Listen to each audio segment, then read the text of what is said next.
मैं अमित कुमार आज आपको क्लास 10th में जो यूनिट नंबर 3 है निर्देशांक ज्यामिति, इसके बारे में पढ़ाऊंगा। बच्चों, आप इससे पहले पढ़ चुके हैं 9th में भी ज्यामिति के बारे में, और आपको निर्देशांक ज्यामिति में जो बहुत सारी चीज़ें पढ़ रखी हैं कि भाई ग्राफ खींचना है, तो यहाँ हमें दो बिंदुओं के बीच की दूरी भी ज्ञात करनी पड़ती है। तो आइए चलते हैं, पढ़ते हैं निर्देशांक ज्यामिति।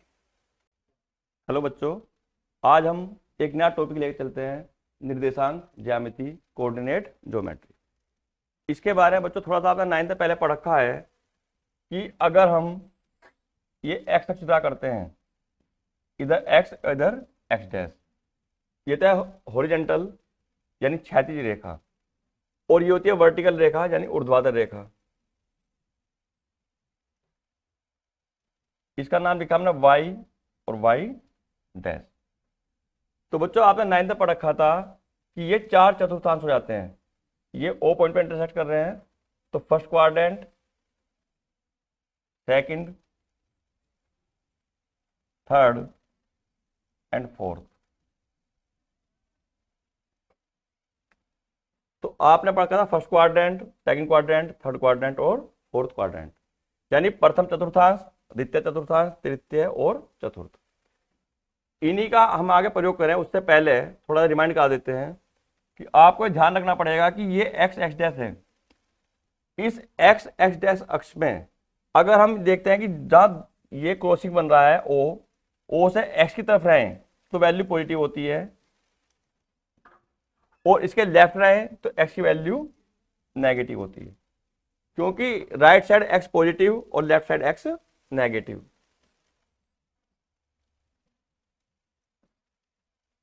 अब वैल्यू चाहिए हमें वाई की, तो इससे ऊपर चलेंगे तो वाई पॉजिटिव, क्योंकि सिंगल वाई है, और डैश वाला का मतलब नेगेटिव। ऊपर चलेंगे वाई पॉजिटिव और नीचे चलेंगे वाई नेगेटिव। तो आपको ध्यान रखना पड़ता है कि अगर दोनों वैल्यू पॉजिटिव हैं तो फर्स्ट क्वाड्रेंट में, पहली नेगेटिव दूसरी पॉजिटिव सेकंड क्वाड्रेंट में, दोनों वैल्यू नेगेटिव हैं तो थर्ड क्वाड्रेंट में, और फोर्थ में हम देखते हैं कि पहली वैल्यू पॉजिटिव और सेकंड वैल्यू नेगेटिव। इसमें जो हम कोऑर्डिनेट लिखते हैं, जो निर्देशांक लिखते हैं हम, इसमें पहला एक्स होता है, दूसरा वाई होता है। एक्स को कहते हैं हिंदी में भुज और इंग्लिश में एब्सिसा, और वाई को कहते हैं कोटि। ये बातें आपने 9th में पढ़ रखी हैं। अब हम ये पूछने लगे आपसे कि एक बिंदु यहां पर है इस एक्स अक्ष पर, इस पी के निर्देशांक क्या होंगे? अगर कोई बिंदु एक्स अक्ष पर है या हमने एक दूसरा बिंदु वाई अक्ष पर लिख दिया यहां, तो इसके निर्देशांक क्या होंगे? तो इस बात को विशेष ध्यान रखें कि जो एक्स अक्ष होगा इस पर y की वैल्यू 0 होती है पूरे एक्स अक्ष पर, और जो y अक्ष होगा इस पर x की वैल्यू 0 होगी।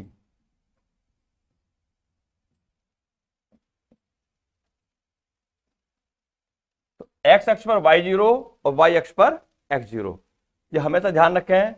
अगर हम पूछने लगे कि 0,5 कहां होगा, आप देख रहे हैं कि x 0 है, तो इसका मतलब क्या होगा? y अक्ष पर। इसमें हमें प्लस माइनस का कोई चीज नहीं देखनी, कोई चिन्ह नहीं देखना, हमने देख लिया 0 आ गया। इसी में कहते हैं -5,0 कहां होगा, जो हमने कहा y की वैल्यू 0 है, तो इसका मतलब x अक्ष पर होगा। कभी कभी 0 0 आ जाते हैं, इसे कहते हैं मूल बिंदु, ओरिजिन, यानी जो सेंटर है ये, इस पर x भी 0 है और y भी 0 है, ये ध्यान रखें। तो ये होगा मूल बिंदु।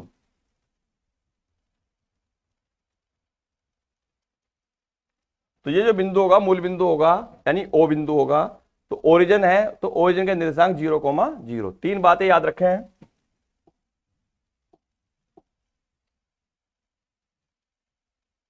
क्योंकि जब क्वेश्चन में हमें जरूरत पड़ेगी तो इनकी जरूरत पड़ती है। अब इस चीज के अंदर जब हमें निर्देशांकों का ज्ञान हो जाता है कि पहली वैल्यू अगर मान लिया मैंने कहा 5,5, तो ये क्या मतलब है,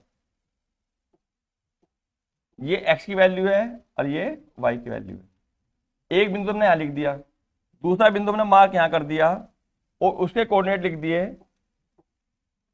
दोनों बताए थे माइनस में है, तो -6, -2, और कहने लगे कि ये बिंदु P है और ये बिंदु Q है, तो इनके बीच का डिस्टेंस पूछ रहा है कि इनके बीच की दूरी ज्ञात कीजिए। तो अगर हम निर्देशांक ज्यामिति में देखें तो जब दो बिंदु होंगे तो वो इन्हीं चारों अक्षों में, चारों चतुर्थांशों में ही स्थित होंगे। तो इन चार चतुर्थांशों में बिंदु कहीं भी स्थित हो, चाहे केवल एक ही जगह हो, एक ही चतुर्थांश हो, तो दोनों के बीच की दूरी क्या होगी ये हमें निकालना पड़ता है।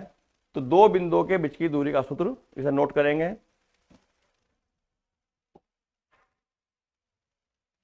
देखो बच्चों,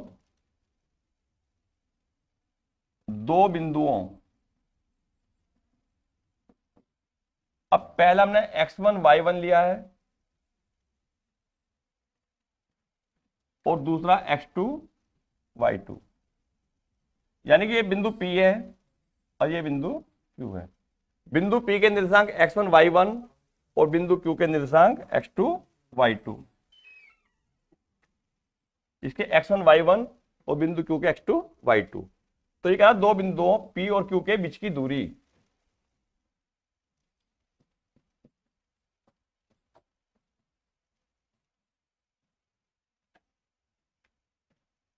डिस्टेंस कहते हैं दूरी को d बराबर अंडर रूट, देखो बच्चों किताबों में दोनों फॉर्मूले लिखे हैं, चाहे तो x1 माइनस x2 कर दें या x2 माइनस x1 कर दें। तो कुछ किताबों में x2 माइनस x1 लिखा हुआ है, कुछ में x1 माइनस x2 लिखा हुआ है। x1 माइनस x2 का whole square plus y1 minus y2 का होल स्क्वायर। देखो बच्चों अगर हम कहते हैं कि 2 माइनस 4 का होल स्क्वायर, दूसरा कहला जी मैं तो 4 माइनस 2 का होल स्क्वायर लिखा है जी, तो कोई घबराने की जरूरत नहीं है। जब छोटी संख्या में बड़ी संख्या घटाते हैं तो माइनस में आता है, माइनस का 2 आ गया, बड़ी और छोटी लाएंगे प्लस में आएगा। लेकिन जब किसी का भी स्क्वायर करोगे वो हमेशा पॉजिटिव ही होगा, स्क्वायर हमेशा पॉजिटिव होता है। माइनस की गुना माइनस में करते हो तो माइनस माइनस प्लस, तो -2 इंटू -2 इक्वल टू प्लस के 4, और +2 इंटू +2 इज ऑल्सो 4। तो आप ये जानते हैं कि स्क्वायर हमेशा पॉजिटिव होते हैं, तो हमें इससे घबराने की जरूरत नहीं। चाहे तो फॉर्मूला ऐसे याद कर लें, या d equal to x2 minus x1 whole square plus y2 minus y1 whole square. तो बच्चों हमारी जो निर्देशांक ज्यामिति है वो केवल इसी फॉर्मूले पर आधारित है। जितने भी क्वेश्चन हमारे कोर्स में बचे हैं उन सब में यही फॉर्मूला याद रखना है आपको। तो इस फॉर्मूले को याद रखते हुए हमें इसी का ही प्रयोग करना है। तो इसको आप अपना इंपोर्टेंट डाल लें और साथ साथ याद भी कर लें, बहुत सिंपल फॉर्मूला है, सारे क्वेश्चन इसी से करने हैं। देखो कैसे करते हैं, पहला क्वेश्चन लेते हैं, बिंदुओं 0 0 और 36,15 के बीच की दूरी ज्ञात कीजिए।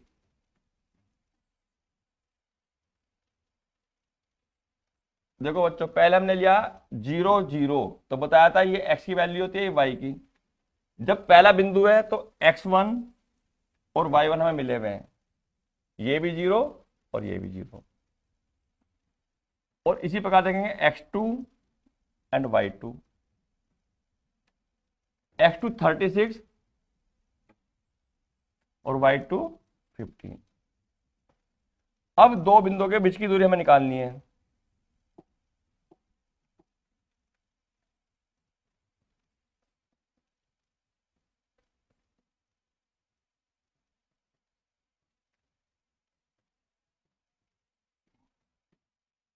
बच्चों अगर क्वेश्चन एमसीक्यूज में है तो आप डायरेक्ट कर सकते हैं, अदरवाइज आपको क्वेश्चन में पहले फॉर्मूला लिखें, फिर वैल्यू पुट करें, फिर इसको सोल्व करें। तो देखो फॉर्मूला लिखे हैं पहले, आप कह रहे हैं जी x1 तो हमारे पास 0 है, y1 भी 0 है, तो सेकंड वाला लगा लो, कोई बात नहीं सेकंड लगा लो। तो x2 माइनस x1 का whole square plus y2 minus y1 का होल स्क्वायर, तो 36 माइनस 0 का whole square plus 15 minus 0 whole square. बच्चों जब 0 को किसी संख्या में लेस करेंगे तो वही संख्या बचेगी, तो 36 का होल स्क्वायर प्लस 15 का होल स्क्वायर।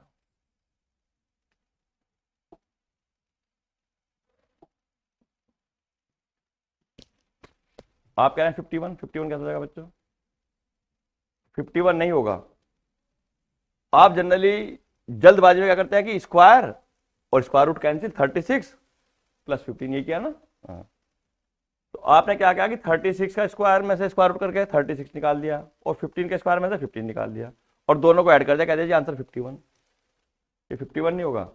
ध्यान रखें, ये स्क्वायर रूट अगर मल्टीप्लाई में होते तो हम कह सकते थे 36 मल्टीप्लाई बाय 15, लेकिन ध्यान रखें जब कोई स्क्वायर ऐड हो रहा हो या सब्ट्रैक्ट हो रहा हो तो पहले उसे सिंप्लीफाई करें और सिंप्लीफाई करने के बाद ही जो वैल्यू आए उसका स्क्वायर रूट फाइंड आउट करें।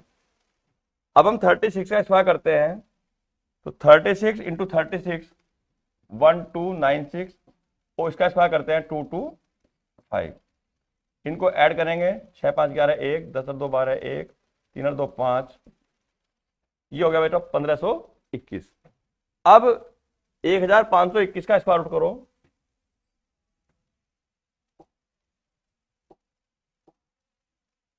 एक 1521। आपको बताया था स्क्वायर रूट में हमें पेयर बनाने पड़ते हैं, तो 21 का पेयर हो गया, 15 का पेयर हो गया, 3 3 जा 9। अगर बच्चों में लगाते हैं 4 4 जा 16 तो ज्यादा हो जाएगा वैल्यू, तो इसमें लेस करेंगे 6 और पूरा पेयर लेते हैं 21, 3 में 3 ऐड कर देंगे 6। अब हम जो नंबर यहां मार्क करेंगे वही नंबर यहां मार्क करेंगे। 1 किस में आता है? 1 के टेबल में, 1 1 जा 1। अगर आप यहां लिखेंगे 1 और 1 तो 61 हो गया, बहुत छोटा वैल्यू होगी। फिर 2 का स्क्वायर करते हैं 4 आता है, तो यहाँ 2 लिखे हैं, 2 लिखे हैं 4 आएगा नहीं। 3 में 9, 4 में 16, 5 में 25, 6 में 36, 7 में 49, तो अभी भी 1 नहीं आ रहा। 8 में 64, 8 में 64 अभी नहीं आया। 9 9 जा 81, तो लास्ट में क्या बन गया 1। तो आप देख सकते हैं कि 9 टाइम चल सकता है, तो 9 9 जा 81, 8 कैरी और 9 6 जा 54 प्लस 8 62। तो बच्चों ये स्क्वायर रूट आ गया 39। ये दूरी थी, कोई मात्रक नहीं दिया गया तो हिंदी में लिख देते हैं मात्रक, और इंग्लिश में लिखोगे तो लिख देना केवल यूनिट। हमें नहीं पता डिस्टेंस से किस चीज में पूछा गया है, कि जो बिंदु हमें दिए गए थे वहां ना तो मीटर लिख रहा था ना सेंटीमीटर लिखा था, तो हमने क्या लिख दिया आंसर में? यूनिट यानी मात्रक। ये जरूर लिखना चाहिए आपको, नहीं तो नंबर भी कट जाते हैं। एमसीक्यू में नहीं लिखा होता केवल 39 तो उस पर टिक कर देना। तो स्क्वायर रूट में ध्यान रखें, एक छोटी सी बात और बता दें, स्क्वायर रूट की जब बात आ गई तो 1 के स्क्वायर में 1 आता है, 2 के स्क्वायर में 4 आता है, 3 के स्क्वायर में 9 आता है, 4 के में 16 आता है और 5 के में 25 आता है। तो देखिए डिजिट आपके आगे 1 4 9 6 2 5, तो 25 में अब 6 में चलेंगे तो 36 आ जाएगा, 7 में चलेंगे 49, 8 में चलेंगे 64 और 9 में फिर चलेंगे आप तो 81। तो ये और ये अगर 1 लाना है या तो 1 के स्क्वायर में देखेंगे, 9 के में देखेंगे। अगर 4 लाना है या तो 2 में देखेंगे या 8 में देखेंगे। 9 लाना है 3 में देखेंगे या 7 में देखेंगे। और ये लाना है 6 तो ये इसमें देखेंगे या इसमें देखेंगे, और 5 केवल 5 में आएगा। तो इस तरीके से अपनी पहचान याद रखें और क्वेश्चंस में यूज करें। अगर ये परफेक्ट स्क्वायर नहीं होता फिर आपको पता है कि पॉइंट लगा के पेयर बनाते हैं 0 के, फिर इसको हम सोल्व करते रहते हैं। जनरली स्क्वायर रूट निकल जाता है तो ऐसे निकाल, समझ में आ गया? अब तो निकालोगे 51 नहीं। चलिए नेक्स्ट क्वेश्चन देखते हैं। सिद्ध करो कि बिंदु 5, -2, 6, 4 और 7, -2 एक समद्विबाहु त्रिभुज के शीर्ष हैं। अब देखिए हमने एक त्रिभुज बना लिया बच्चों, इसको ए निर्देशांक, इसको बी, इसको सी। 5, -2, इसका 6, 4 और इसका 7, -2। हम इस क्वेश्चन को ज्यामिति की सहायता से बना सकते हैं कि पहले 5 कोमा -2, पहली वैल्यू प्लस की है और दूसरी वैल्यू माइनस की है। एक्स पॉजिटिव है, वाई नेगेटिव है, तो कहाँ आएगा? यहाँ आएगा।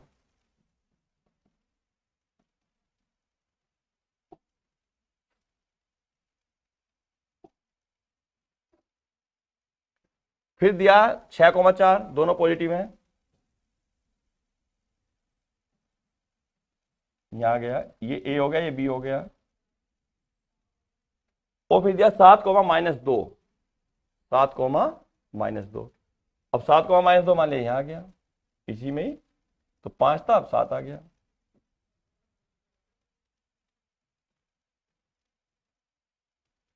इससे मिला दिया, तो उससे कोई जरूरत नहीं है कि कैसा बना फिगर।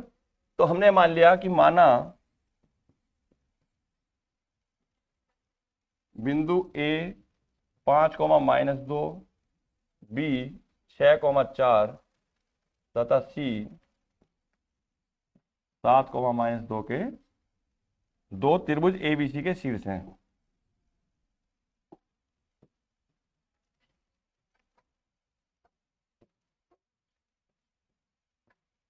ये बच्चों मान के चल रहे हैं।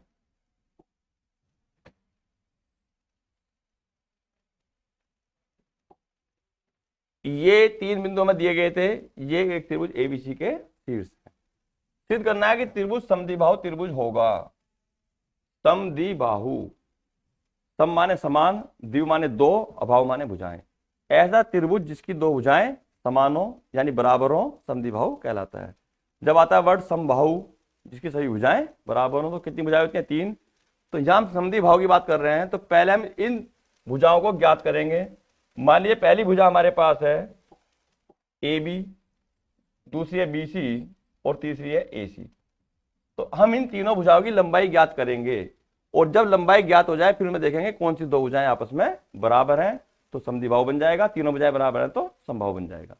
तो दो भुजाओं के बीच की लंबाई निकालनी है, तो क्या करेंगे? दो बिंदुओं के बीच की दूरी, भुजा ए बी की लंबाई निकाल लें, या बिंदु ए तथा बी के बीच की दूरी,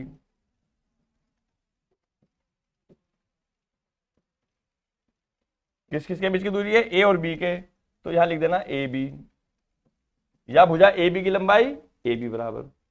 तो बच्चों इसमें फॉर्मूला लगा दें सीधा, एक बार तो नोट कर लेना फॉर्मूले को, x2 - x1। तो जब हम x2 की बात कर रहे हैं तो x1 y1, x2 y2, तो x2 - x1 6 - 5 का whole square plus y2 4 minus y1 -2। तो ध्यान रखें, जब प्रैक्टिस हो जाती है तो डायरेक्ट कर लेते हैं माइनस माइनस प्लस, लेकिन नहीं तो ऐसे लिखें।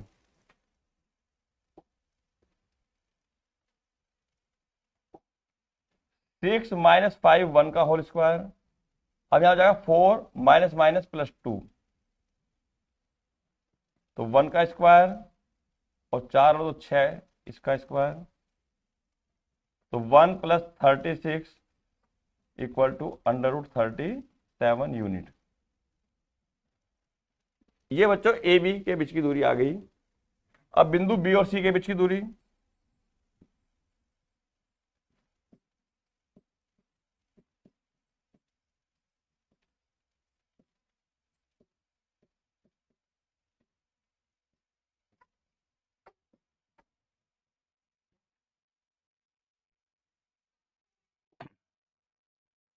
अब बी और सी की बात कर रहे हैं तो 7 - 6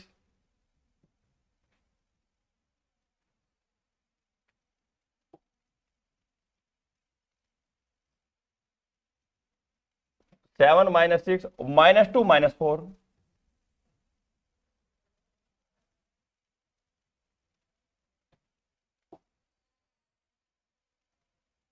देखो 7 में 6 लैक्स करोगे 1 आ गया, और -2 और -4, -2 और -4 हमने पहले ही बता रखा था कि जब दो नंबर हो उनके साइन सेम हो तो उन्हें ऐड कर देना, साइन वही लगा देना। तो इट मींस -6, तो 1 + 36 इक्वल टू √37 यूनिट। आप कह ले दो साइड तो इक्वल आ गई जी, लिख दें ही नहीं, अभी भी हम थर्ड को भी चेक करेंगे कि थर्ड इनके इक्वल है या नहीं। तो जब समद्विभाव कह रहा है तो समझा थर्ड इक्वल नहीं होगा, लेकिन चेक करेंगे। कभी कभी क्या होता है, पहला इक्वल आ गया, दूसरा नहीं आया, अभी पहला वाला थर्ड के इक्वल हो गया, पता चला पहला अननोन रह गया, सेकंड और थर्ड इक्वल हो गए। तो अब हम निकालेंगे ए सी।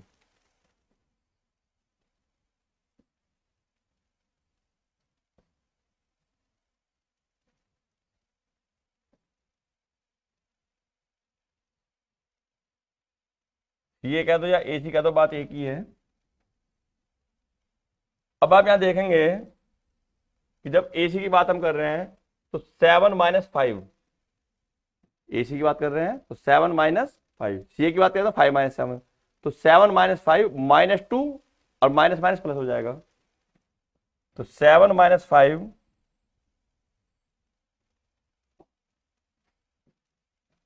का होल स्क्वायर प्लस, यहां बेटा रखना -2 -2 होल स्क्वायर, दोनों वैल्यू सेम थी, -2। तो 7 - 2, 7 - 5 2 और -2, और ये माइनस माइनस +2,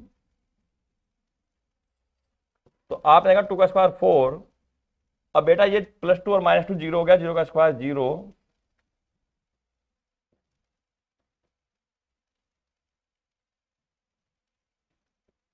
अब आप देख रहे हैं कि चूंकि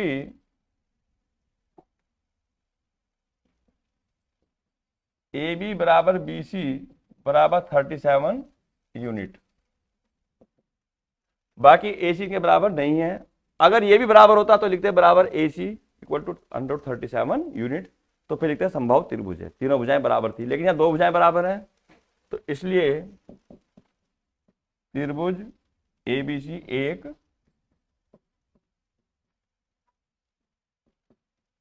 समद्विबाहु त्रिभुज है, या इसलिए दिए गए बिंदु एक समद्विबाहु त्रिभुज के शीर्ष है। अर्थात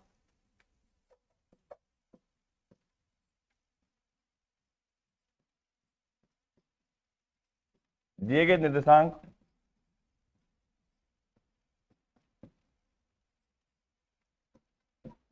एक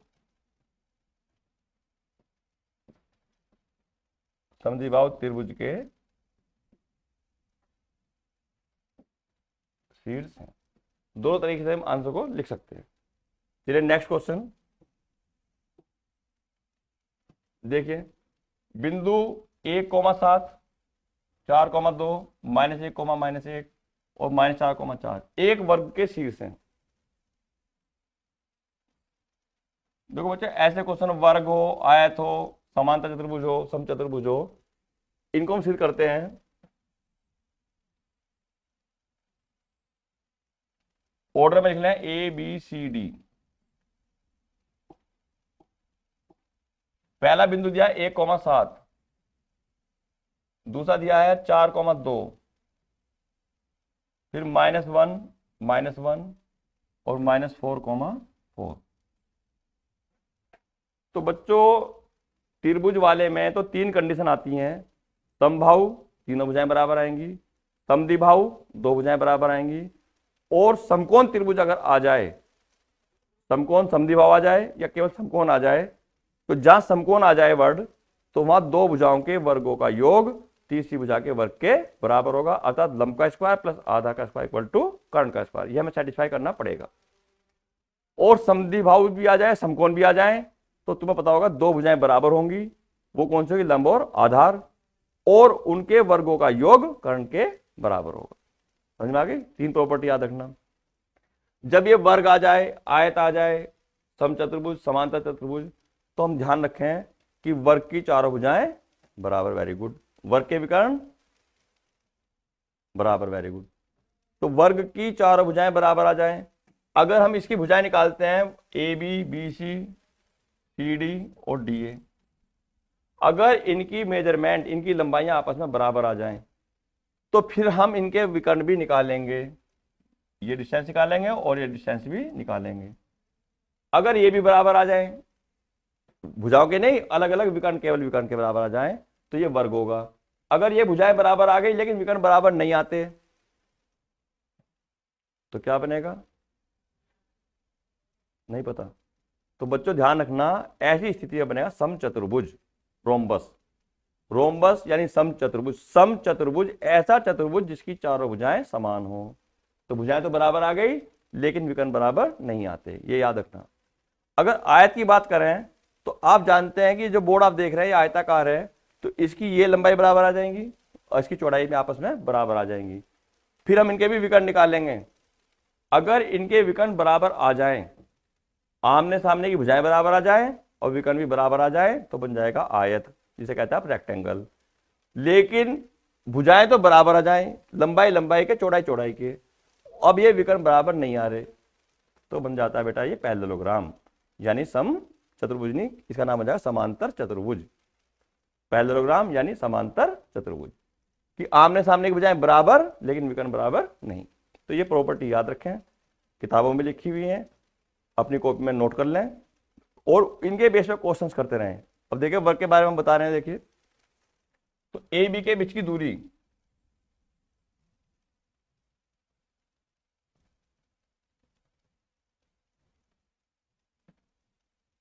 इसको हमने ए बी लिख दिया।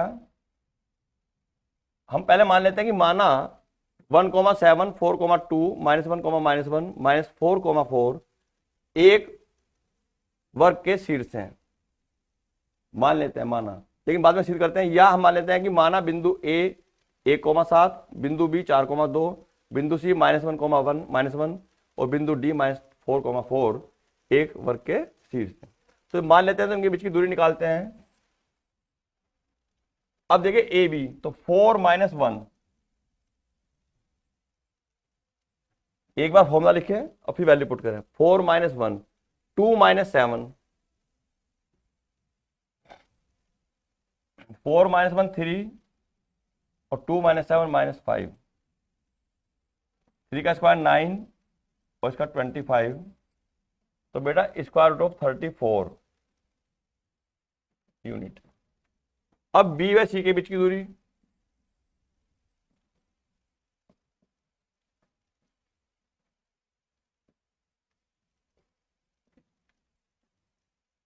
-1 -4, -1 -4 का होल स्क्वायर प्लस -1 -2 का होल स्क्वायर, तो ये हो गया माइनस का 5 और ये हो गया बच्चों माइनस का 3, तो 25 + 9 equal to square root of 34।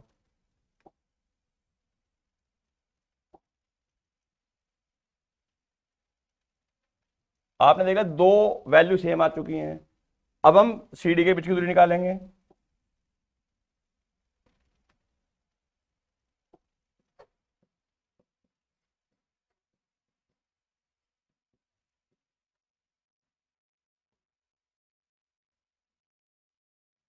ये तो आपकी बी सी आ गई थी, अब ये सी डी आ जाएगी आपकी।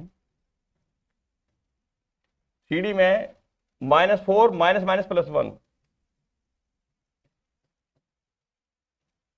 देखो बच्चों -4 फिर माइनस माइनस हो गया प्लस का 1, 4 + 1, जो हमने दो क्वेश्चन में लिख के दिखाया था माइनस माइनस, तो हो गया माइनस माइनस प्लस। अब देखो माइनस के 4 है प्लस के 1 है, तो माइनस के 3 और 4 + 1 है तो 5, 3 का स्क्वायर 9, 25, ये आ गया बच्चों आपका 34 स्क्वायर रूट यूनिट। अब डी व ए के बीच की दूरी,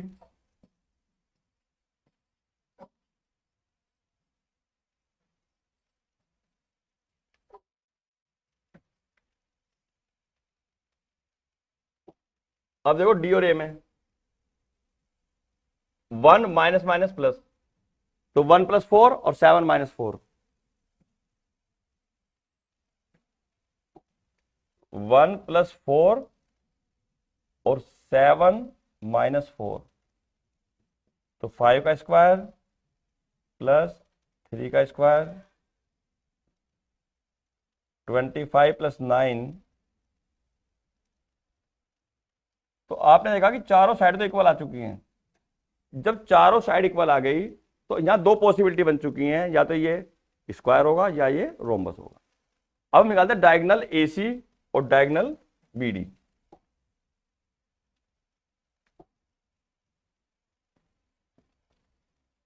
विकर्ण AC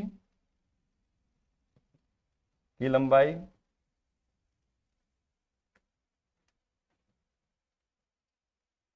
अब देखो बच्चों, जो क्वेश्चंस था उसमें तो नोट कर लें कि भाई ए में क्या दिया, बी में क्या, सी में क्या। ए में दिया आपको 17 -1 -1,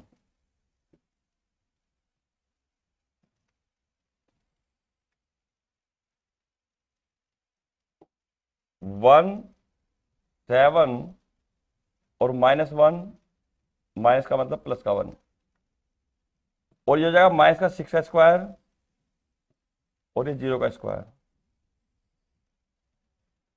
36, इट मीन 6 यूनिट। अब आप निकालेंगे विकर्ण BD की लंबाई।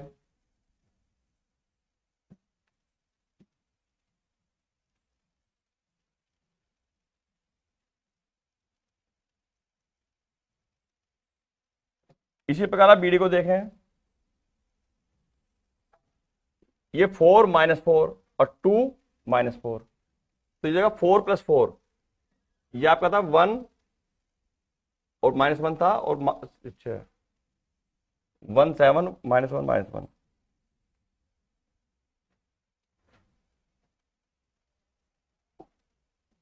17 और -1 -1, तो आपने लिखा 1 -1 था, तो -1, एक मिनट क्वेश्चन नोट कर लेते हैं भैया।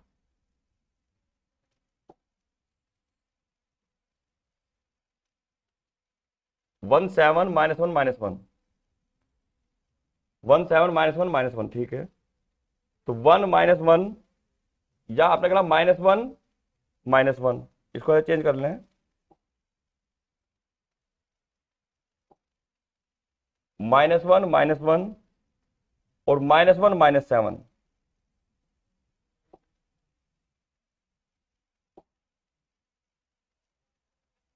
देखो -1 -1 का होल स्क्वायर, -1 और -7, तो ये हो गया आपका बच्चों -2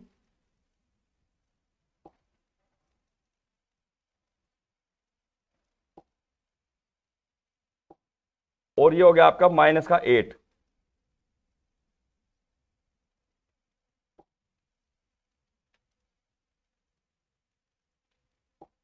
तो 2 का स्क्वायर 4 और 8 का स्क्वायर 64, तो स्क्वायर रूट ऑफ 68।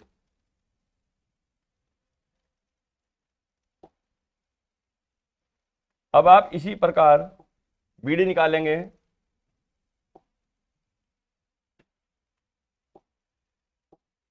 तो BD में ही पहले पॉइंट नोट कर लें कि B के निर्देशांक है 4 2 और -4 +4, 4 2 -4, यह 4 2 -4 और 4। एक बार फिर चेक कर लें, देखिए 4 2 -4 और 4, इनके बीच की दूरी निकालेंगे इस बार।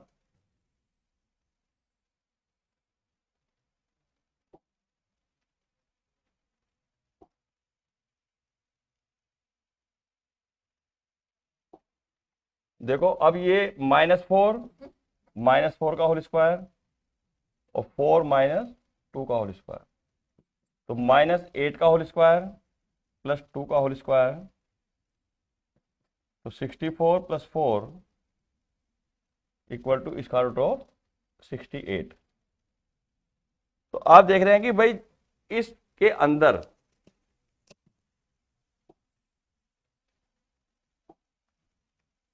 चूंकि AB बराबर BC बराबर CD बराबर DA, आपने चारों भुजा निकाली थी, अंडर 34 यूनिट आई थी। अब दो विकर्ण निकाले हैं आपने, तथा विकर्ण AC बराबर विकर्ण BD। तो अब जब आपने बातें निकाल ली, तो इससे क्या सिद्ध होता है, अतः दिए गए बिंदु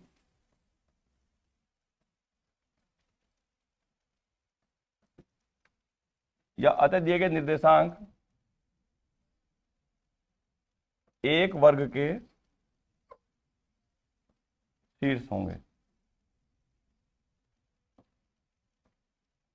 क्योंकि जो हमें निर्देशांक दिए गए थे उनसे हमने देखा चारों भुजाएं बराबर आ गई और विकर्ण भी आपस में बराबर हैं, तो इसलिए ये वर्ग के शीर्ष होंगे। ये हमें सिद्ध करना था। चलिए नेक्स्ट क्वेश्चन देखिए, जो हम बता रहे थे कि डिफरेंट टाइप के क्वेश्चंस में आ जाते हैं इस टाइप के क्वेश्चंस कि एक्स अक्ष पर उस बिंदु के निर्देशांक ज्ञात करो कि जो इन दो बिंदुओं से समान दूरी पर स्थित हो। तो यहां मान के चलोगे, माना एक्स अक्ष पर स्थित बिंदु के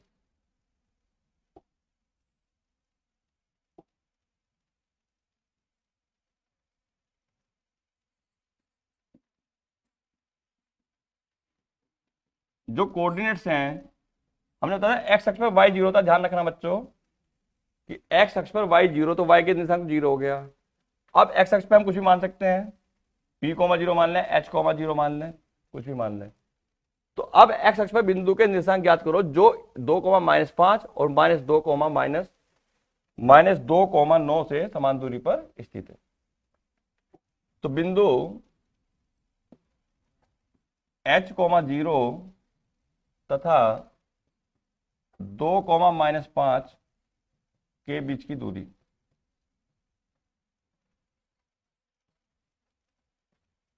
तो जो एक्स अक्ष पर बिंदु है h, 0 उसकी दूरी हम पहले निकालें 2,-5 से। इसे रिप्रेजेंट करेंगे हम d1 से। तो ये हो जाएगा आपका 2 - h whole square plus -5 - 0 whole square. तो इसका फॉर्मूला अप्लाई करें तो 2 का स्क्वायर 4 प्लस h का square -2 times a into B 4h और -5 का स्क्वायर 25। तो ये हो जाएगा बच्चों h स्क्वायर माइनस के 4h प्लस 29। ये पहले हमने h, 0 की 2,-5 से डिस्टेंस निकाल लिया। अब इसी प्रकार हम बिंदु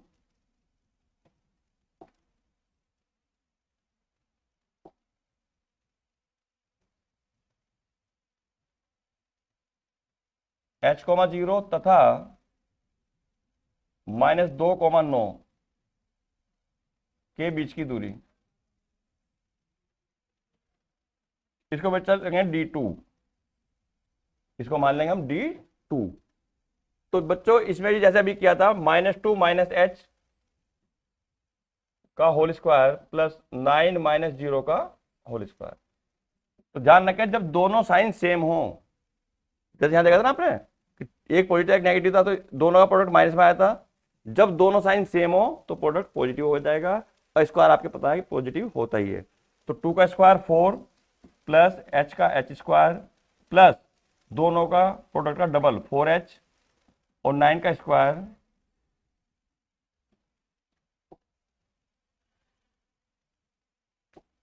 +81।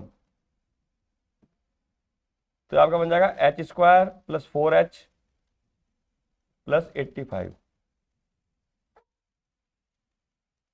ये भी यूनिट में आ गया बच्चों। इसने कहा कि समान दूरी पर हैं, तो प्रश्न में कह रहा है कि ये d1 और d2 बराबर हैं।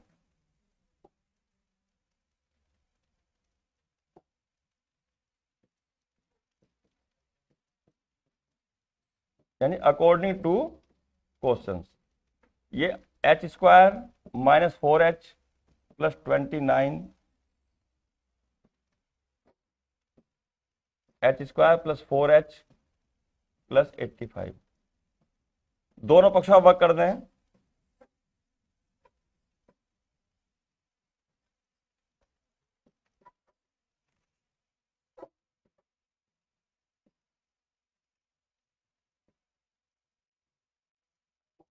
देखो बच्चा दोनों पक्षों जब वर्क करेंगे तो ये स्क्वायर हट जाएंगे, तो जाएगा h square minus 4h plus 29 equal to h square plus 4h plus 85।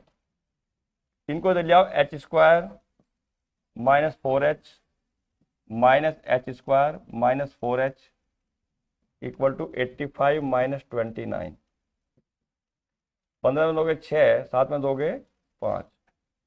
ये प्लस और माइनस कैंसिल हो जाएंगे, H square positive H square negative, ये दोनों ऐड हो जाएंगे माइनस के 8h और h equal to 56 upon minus 8, तो h इक्वल टू माइनस 7। तो देखिए जो h की वैल्यू है -7 आ गई, तो अतः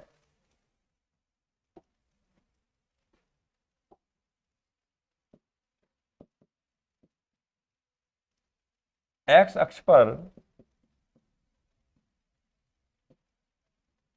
स्थित बिंदु के निर्देशांक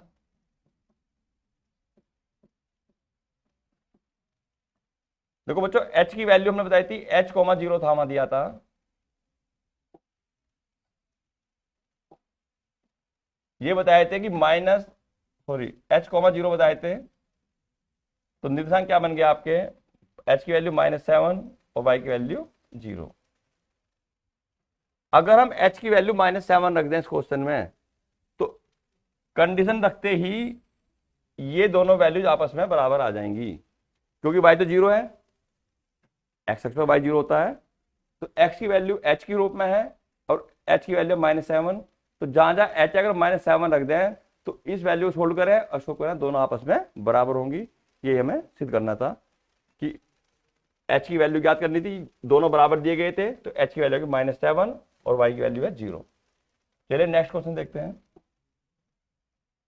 बिंदुओं -3, 10 और 6, -8 को जोड़ने वाले रेखाखंड को बिंदु -1, 6 किस अनुपात में विभाजित करता है। देखो बच्चों, अब इसमें नई चीज आ गई, अनुपात में विभाजन। तो विभाजन के फॉर्मूला याद रखें,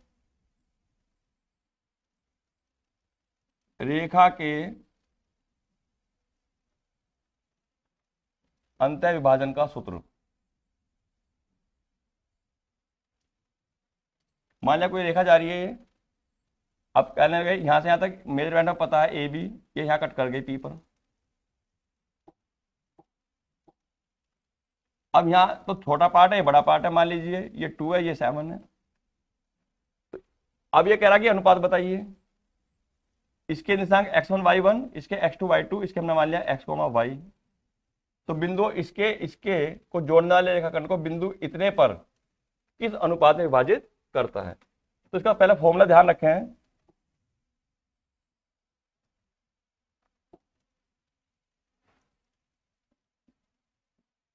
ये जो बिंदु आएंगे x, y, ये बन जाते हैं m1 x2 plus m2 x1 upon m1 plus m2। ये तो बच्चों होती है वैल्यू ऑफ x, और ऐसे ही m1 y2 plus m2 y1 upon m1 plus m2। तो ये फॉर्मूला बन जाता है x इक्वल टू दिस, इस x की वैल्यू तो इससे मिल जाती है और y की वैल्यू इससे मिल जाती है। तो ये आपका फॉर्मूला बन जाता है m1 x2 plus m2 x1 upon m1 plus m2 और coma m1 y2 plus m2 y1 upon m1 plus m2। तो जब इस क्वेश्चन को सोल्व करेंगे तो ये तो फॉर्मूला याद रखें बच्चों। तो यहां जो गिवन है हमारे पास, पहला बिंदु है तो x1 और y1 ज्ञात होंगे, दूसरा बिंदु है x2 y2 ज्ञात होंगे, पहले में -3, 10, 6, -8, और ये जो बच्चों दिए गए एक्स वाई, ये -1 और y6। माना अभिष्ट अनुपात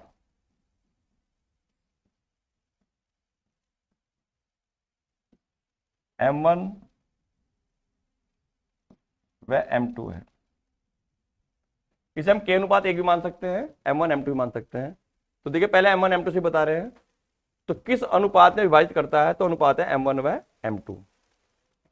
या इसको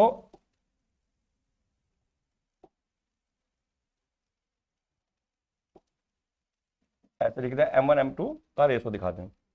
जब इसको सोल्व करेंगे अब, अगर आप केवल x से सोल्व करें केवल, तो x equal to M1 x2 M2 x1 upon M1 plus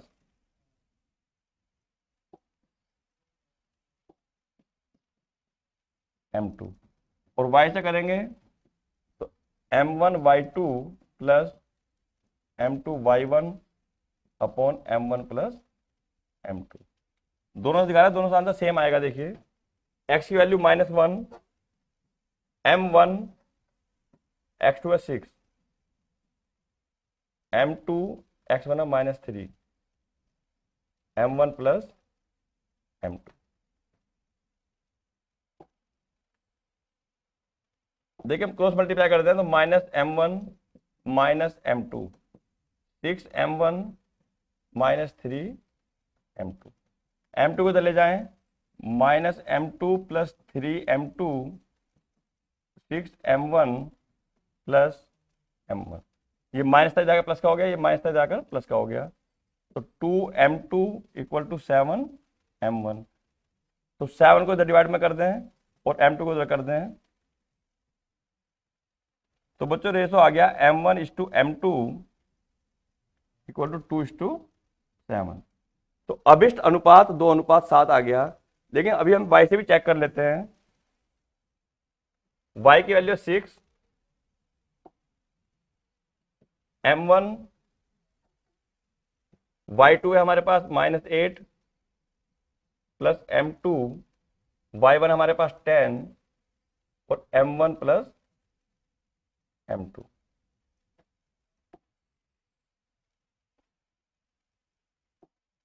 देखो 6M1 plus 6M2 equal to -8M1 plus 10M2। -8M1 को दे जाए 6M1 plus 8M1, 10M2 -6M2। तो 6 प्लस 8 14M1 और 10 - 6 4M2, M1 upon M2 equal to 4/14, 2 2 जा 4, 2 7 जा 14, M1 ratio M2 equal to 2:7। तो आपने देखा कि x एक्सिस पर भी और y से भी दोनों वैल्यू से हम देखते हैं रेशो सेम आता है। M1 upon M2 equal to 2:7। तो अतः अभिष्ट अनुपात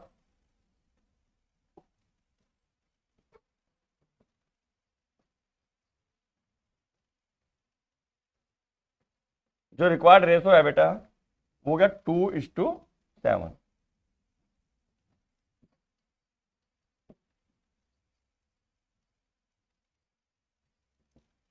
इसको हम रेशो k:1 भी ले सकते हैं। k:1 का मतलब होगा कि M1 की वैल्यू तो हो जाएगी k और M2 की वैल्यू जाएगी 1। इससे भी कर सकते हो कि माना अभिष्ट अनुपात या रिक्वायर्ड रेशो k:1 है, तो जहां M1 रखोगे वहां तो k रख देना और जहां M2 रखोगे वहां 1 रख देना। तो जो k की वैल्यू आएगी वो आएगी 2/7। वहां फिर M1 M2 अलग लग जाएगा, k इक्वल टू 2/7। तो इसका मतलब क्या है कि रिक्वायर्ड रेशो इक्वल टू 2:7, क्योंकि 2/7/1, क्योंकि रेशो क्या था 1 से था, तो 1 से डिवाइड करने पर 2:7। समझ में आ गया क्वेश्चन? चलिए बहुत बढ़िया बात है। नेक्स्ट क्वेश्चन देख लें कि बिंदु 6,1, 8,2, 9,4 और P,3 एक समांतर चतुर्भुज के शीर्ष हैं और इसी क्रम में हो तो P का मान ज्ञात कीजिए। समांतर चतुर्भुज दिया गया है बच्चों, इसी क्रम में, तो ये आपका A है 6,1, B है 8,2, C है 9,4 और D है P,3। ये कह रहा है P का मान बताइए। तो बच्चों जैसे आपने विभाजन का सूत्र पढ़ा है अभी, ऐसे ही मध्य पद के जो मध्य बिंदु के निर्देशांक होते हैं उसको भी याद रख लें।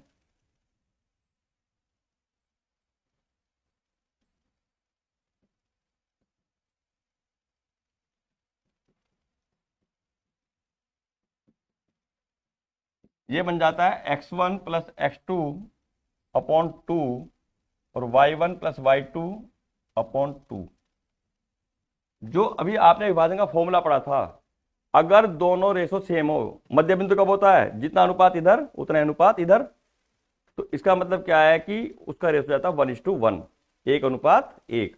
तो अगर आप उसी फॉर्मूले में m1 m2 की वैल्यू 1 रख दें, देखो आपने पढ़ा था m1 x2 plus m2 x1 upon m1 plus m2, ये x का पार्ट पढ़ा था, एच ही y का पढ़ा था। हम कह रहे हैं जब दोनों का रेशो सेम है तो वो 1/1 होता है, तो m की वैल्यू रख दो 1 इंटू x2, m2 की वैल्यू 1 रख दो इंटू x1 और 1 प्लस 1, तो आप देख रहे हैं कि x2 प्लस x1 अपॉन 2 या x1 प्लस x2 अपॉन 2। तो बच्चों ये वही फॉर्मूला बन जाता है कि अनुपात समान है, तो मध्य बिंदु के निर्देशांक होते हैं x1 प्लस x2 बटे 2 और y निर्देशांक होता है y1 प्लस y2 बटे 2। तो अब ये कह रहा है कि p के मान को हमें ज्ञात करना है कि p का मान क्या होगा। तो चूंकि समांतर चतुर्भुज के विकर्ण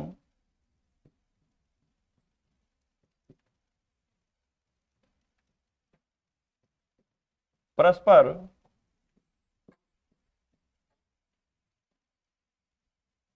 समद्विभाजित करते हैं,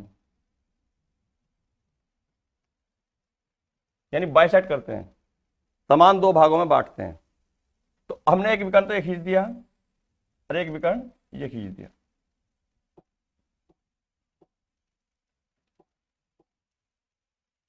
इसको मान लिया m, तो ये पार्ट इसके इक्वल है और ये पार्ट इसके इक्वल।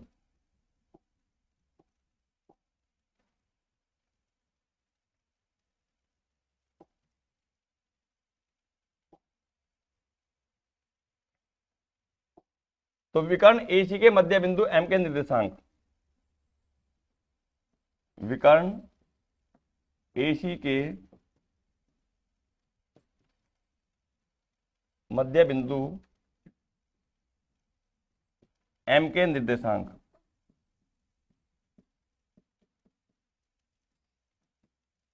अब जब आप AC पे देख रहे हैं 6 + 9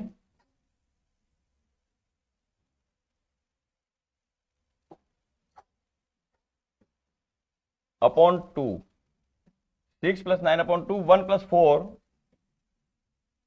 अपॉन 2, तो ये क्या बेटा आपका 15/2 और ये क्या 5/2।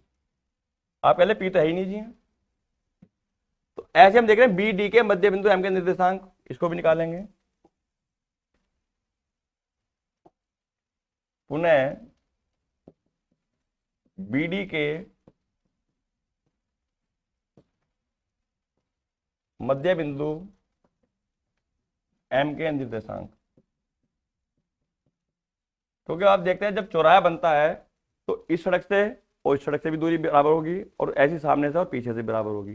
तो जब मध्य बिंदु में खड़ा है, बिल्कुल सेंटर पर खड़ा है कोई व्यक्ति, तो क्या लेफ्ट में भी उतनी डिस्टेंस चलिए, राइट में भी उतना चलिए, सामने भी उतना चलिए और पीछे भी उतना चलिए, तो ये मध्य बिंदु के निर्देशांक हो जाते हैं। तो अब आप कहते हैं कि भाई बात कर रहे हैं बी डी की, बी और डी में हम देख रहे हैं कि 8 और पी और 2 और 3, तो आप कहेंगे कि 8 + p और 2 + 3, तो ये 8p नहीं होगा ना 4p होगा, कभी काट दो कि 2 चौक 8, 4 + p, नहीं, इसको ऐसे ही लिखेंगे 8 + p अपॉन 2 और ये हो गया बच्चों 5/2। तो यहाँ एक खास बात देखोगे कि अननोन वैल्यू p की है, हमें p फाइंड करना है, तो उस कंडीशन में आपको ये निर्देशांक समान मिलेगा। अगर p अननोन है, यहाँ p अननोन यहाँ होगा तो ये पहला पार्ट समान मिलेगा। क्यों कि चाहे तो आप ऐसे आ जाओ चाहे ऐसे आ जाओ, बिंदु तो एक ही है, तो इस बिंदु पर x और y होंगे, x, y, चाहे तो आपने इससे निकाला हो और या इससे निकाला हो, तो दोनों बिंदु समान होंगे। तो हमने देखा y का मान तो समान हो गया, क्योंकि p अननोन है, तो हम कह रहे हैं अगर p की वैल्यू 7 कर दें तो 8 + 7 15/2, तो इसके बराबर हो जाएगी। तो इसलिए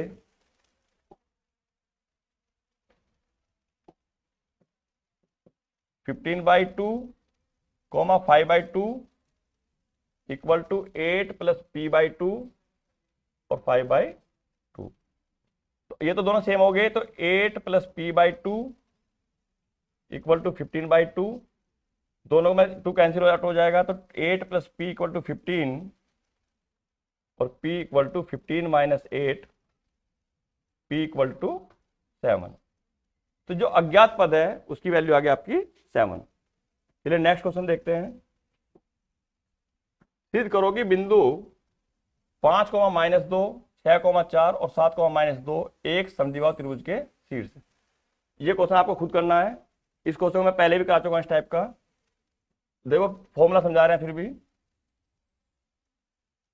इस समद्विबाहु त्रिभुज के शीर्ष कह रहा है, ए के निर्देशांक 5, -2, बी के निर्देशांक 6, 4 और सी के निर्देशांक 7, -2 है। तो बच्चों हमने पहले ही बताया था क्वेश्चन को कराने से पहले भी कि जब ये हमें सिद्ध करना हो समद्विबाहु, तो इस त्रिभुज के अंदर 3 भुजाएं दी गई हैं 1, 2, 3। तो जब इन भुजाओं की लंबाइयां ज्ञात करेंगे, तो लंबाई ज्ञात करने के बाद हम देखेंगे कि किन्हीं भी 2 भुजाओं की लंबाई आपस में बराबर होगी, और जब 2 भुजाओं की लंबाई बराबर होगी तो वो दोनों भुजाएं समान होंगी। और त्रिभुज की अगर 2 भुजाएं आपस में लंबाई के रूप में समान है तो वो त्रिभुज समद्विबाहु त्रिभुज कहलाता है। तो आप इसके अंदर फाइंड करेंगे ए बी, बी सी और ए सी, ये कहते हैं या ए सी।